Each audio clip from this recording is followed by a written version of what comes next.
Hello and welcome to 10 Fast Ways to Transform Your Copywriting, and this video is ideas 6 to 10, which means that there was a previous video that had ideas 1 through 5. So that doesn't really matter which order you watch it in.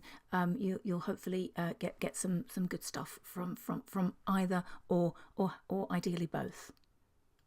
So let's dive straight in.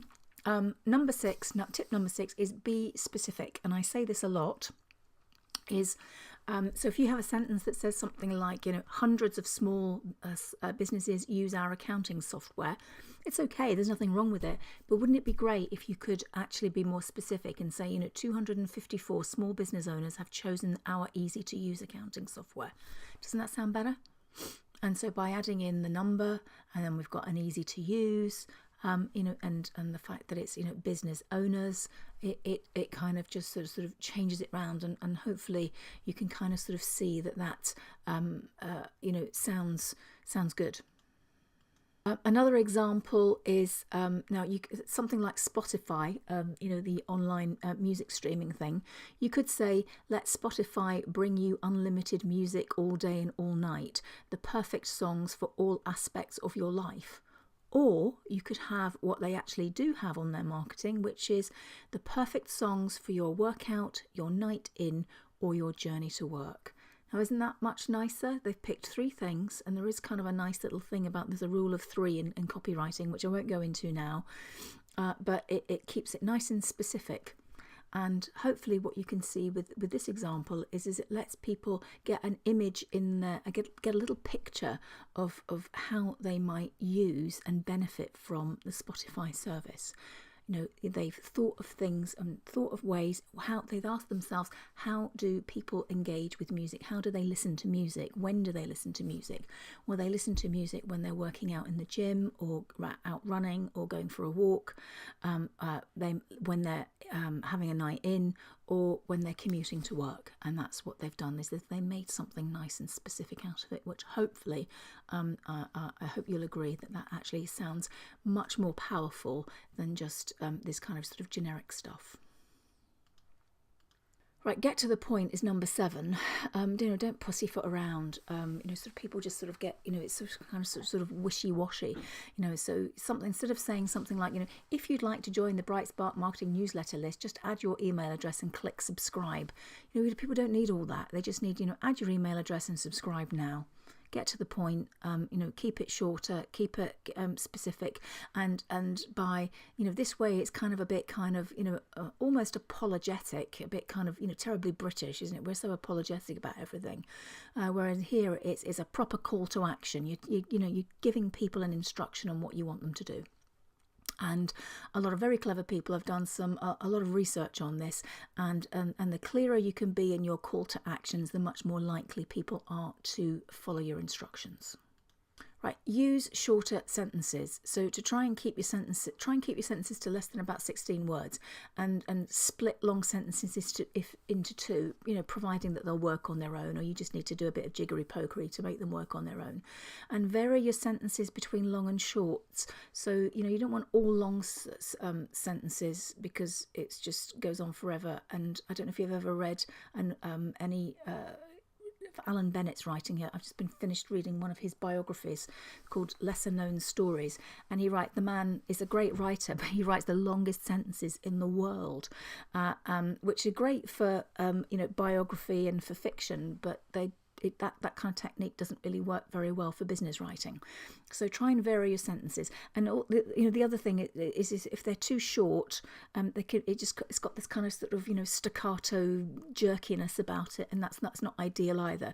So try and sort of give your writing some rhythm. Long, short, short, long. I don't know, something like that. And it just it helps keep people reading and helps keep it interesting. So an example of something short, keeping it short is something like this. It was assumed by management that the changes to the working practices had been implemented, and there was evidence that they were working efficiently. Or you could just say, managers assumed staff had changed their working practices. Early reports were very positive. Can you kind of sort of see the difference? And again, this is a real example. I'm not going to embarrass anybody by saying where I found it, but it's a real example. So nice and short, and it's less onerous on your reader. Right, number 9, cut out the mumbo jumbo. And so this example, we've got this relaxed romantic collection of beautiful cookware has a look all of its own, right up to date yet completely classic, with a result that's perfect for your kitchen.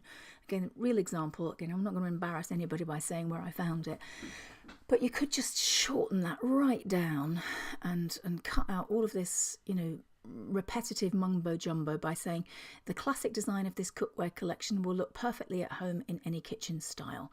Now, to be fair, it's probably not. I would like some specifics in there, but the point is I just wanted to show you that by cutting out all of this gubbins or mumbo jumbo, you can actually get something that's a little bit more. It's tighter, isn't it, and much more likely to be read. I think, probably in the middle of this top one, I've kind of lose the will to live by, line 3, I think. So you don't need all of this kind of gubbins in there. You don't need to have multiple adjectives unless you can really justify why they need to be there. Take them out. Tell stories. Custom and storytelling is a great little technique for copywriting. And if you don't know where to go, or you're really struggling to describe something that's complicated, tell a little story instead. So here we have a point of comparison. So we've got this piece of text on the right that appeared in a brochure, and it says, "Customers are our highest priority. We offer an unrivaled level of customer service and do our very best to go the extra mile." Now, there's nothing wrong with that as a pair of sentences, but it's the kind of thing that you see everywhere. So if you adopted a storytelling technique, you could get something like this. Precious honeymoon memories were kept safe and sound thanks to Hamish. When a bridal couple staying at whatever hotel lost their camera, Hamish sprang into action. He reported the incident to the police and personally contacted every visitor attraction the couple visited that day. The camera was found with all pictures intact. And then says Hamish, "Honeymoon photographs are special to every couple. We just had to do everything we could to ensure their treasured memories were returned." And there you go. That little story, okay, I know it's longer, but sometimes there's an argument for writing a little bit long in certain situations. Isn't that just the joy of marketing, is that you think you know the rules and then somebody comes along and says, "You know what, let's do it the opposite way round because it will work better."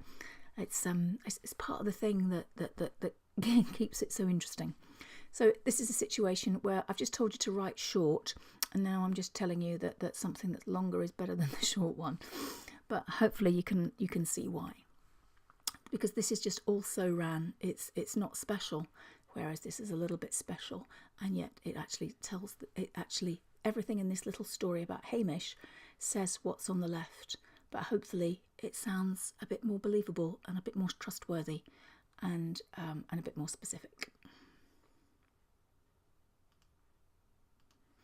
This is another example that I often use in some of my copywriting courses, and it's an example of an about us story, and the reason that I quite like this is because it's an American company called Eileen Fisher who make really nice clothes that I can't afford.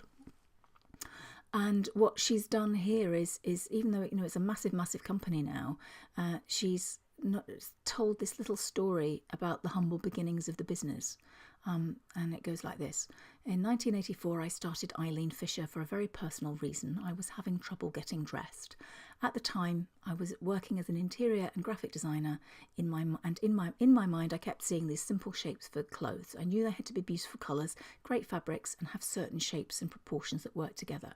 Although I couldn't sew and only had $350 in the bank, I believed in these simple shapes. I had 4 shapes made up and took them to the boutique show in New York. Encouraged by $3,000 in orders, I expanded my line to 8 pieces. The second show brought in $40,000 in orders, and suddenly I wasn't just Eileen Fisher, blah, blah, blah, blah. Well, you get the idea. But the point is what I quite like about this is it's very it's informal, but it's still professional. It tells the story of how the business started, and it allows us to have a little sort of snapshot into what this company's all about and what they believe in, and their kind of approach to business. And I think it just works. There's nothing fancy, there's nothing schmancy about it. It's simple. So maybe, it'd be time to just go and have a little look at the About You page on your website and sort of see if it's if it reads well.